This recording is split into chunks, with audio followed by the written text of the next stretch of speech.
पुरानी हवेली की कहानी। गांव के कोने पर एक पुरानी हवेली थी, जिसे लोग भूतिया हवेली कहते थे।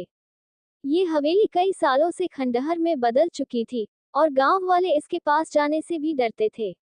कहते थे कि वहां अजीब अजीब आवाजें आती हैं और कई लोग जो रात में वहां गए, वे कभी वापस नहीं लौटे। ये हवेली राजा विक्रम सिंह की थी, जो सालों पहले अचानक गायब हो गए थे। उनकी रहस्यमयी मौत ने हवेली के चारों ओर डर का माहौल बना दिया था। राजा विक्रम की मौत के बाद हवेली में रहस्यमयी घटनाएं घटने लगी, जिससे गांव वालों का डर और भी बढ़ गया। गांव के बच्चे भी हवेली का नाम सुनकर सहम जाते थे। हवेली के बड़े बड़े दरवाजे अब टूट चुके थे और उसमें लगे शीशे भी बिखर गए थे। हवेली की खिड़कियां हमेशा हल्की हल्की आवाज करती रहती थी, मानो कोई अदृश्य हाथ उन्हें हिला रहा हो। आसपास के लोग मानते थे कि हवेली में राजा की आत्मा कैद है और वह शांति की खोज में भटक रही है। वीरेंद्र, जो कि एक युवा था और हाल ही में शहर से अपने गांव लौटा था, इस कहानी पर बिल्कुल विश्वास नहीं करता था। उसका मानना था कि ये सिर्फ गांव के लोगों की कल्पना का परिणाम है।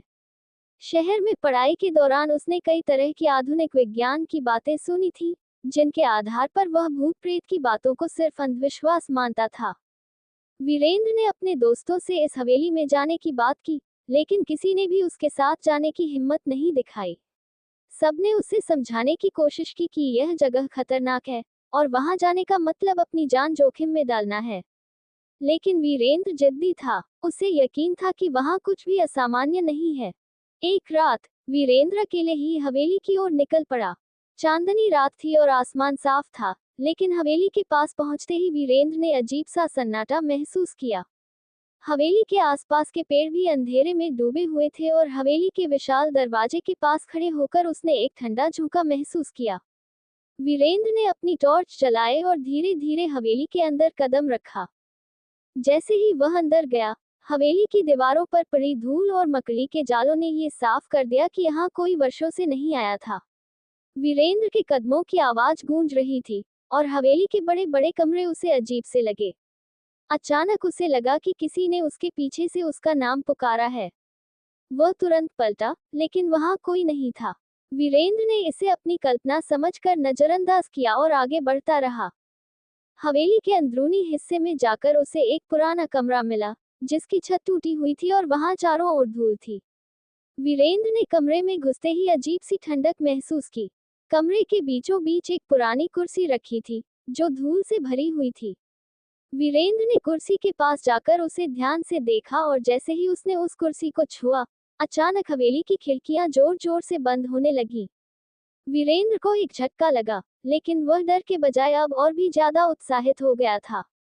उसे लग रहा था कि यहाँ कुछ रहस्य है जिसे वह खोलने वाला है।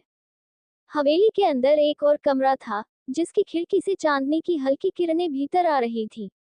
वीरेंद्र ने उस कमरे में प्रवेश किया और देखा कि वहां एक पुरानी अलमारी रखी थी। उसने अलमारी खोली तो उसमें धूल से सनी एक किताब पड़ी थी। वह किताब बहुत पुरानी लग रही थी और उसकी जिल्द पर अजीब तरह के चिन्ह बने हुए थे।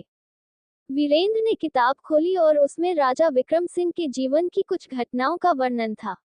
किताब में लिखा था कि राजा ने एक साधु से अमरत्व का वरदान मांगा था, लेकिन साधु ने चेतावनी दी थी कि यह वरदान उसे श्रापित कर देगा। राजा ने साधु की चेतावनी को नजरअंदाज कर दिया और इसके परिणामस्वरूप उसकी आत्मा अमर हो गई, लेकिन वह शांति से कभी नहीं रह पाई। वह हमेशा हवेली में ही कैद रही और हर पूर्णिमा की रात उसकी आत्मा सक्रिय हो जाती थी। किताब पढ़ते पढ़ते वीरेंद्र को अजीब सी बेचैनी महसूस होने लगी। अचानक किताब के पन्ने खुद ब खुद पलटने लगे और हवेली के अंदर से जोर की आवाजें आने लगी। वीरेंद्र को लगा कि अब वक्त हो गया है बाहर जाने का। उसने तुरंत किताब बंद की और वहां से बाहर निकलने की कोशिश की, लेकिन हवेली के दरवाजे खुद ही बंद हो गए थे। वीरेंद्र अब डरने लगा था। हवेली के अंदर चारों तरफ से उसे अजीब आवाजें सुनाई देने लगी। अचानक उसे एक कोने में सफेद कपड़े पहने एक आकृति दिखाई दी। वह आकृति धीरे धीरे उसकी ओर बढ़ने लगी। वीरेंद्र ने अपनी टॉर्च की रोशनी उसकी ओर फेंकी, लेकिन वह आकृति गायब हो गई। अब वीरेंद्र को समझ में आ गया था कि वह किसी साधारण जगह पर नहीं आया था। उसने अपने कदम तेज कर दिए, लेकिन हवेली के गलियारे उसे और भी लंबे लगने लगे। अचानक से उसे महसूस हुआ कि वह जहां भी जा रहा था, कोई अदृश्य ताकत उसे रोकने की कोशिश कर रही थी। उसकी सांसें तेज हो गईं और उसे लगने लगा कि शायद उसने यहाँ आकर बहुत बड़ी गलती कर दी है।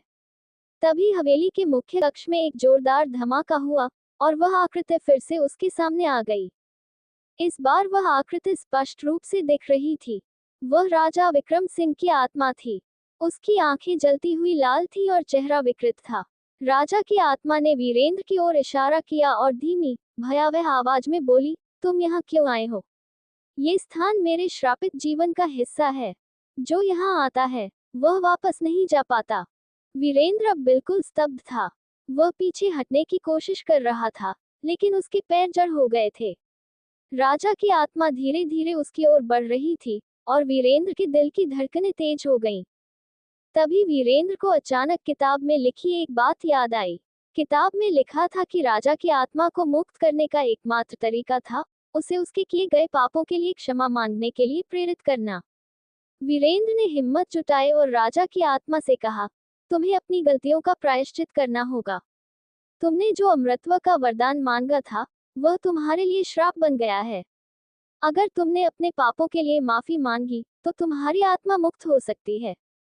ये सुनकर राजा की आत्मा कुछ देर तक स्थिर खड़ी रही और फिर उसकी आंखों से आंसू बहने लगे। राजा की आत्मा ने वीरेंद्र से कहा, मैंने बहुत बड़ी गलती की थी। अब मैं सदियों से इस श्राप के कारण पीड़ित हूँ। लेकिन अगर माफी मांगने से मुझे मुक्ति मिल सकती है, तो मैं ऐसा करूंगा।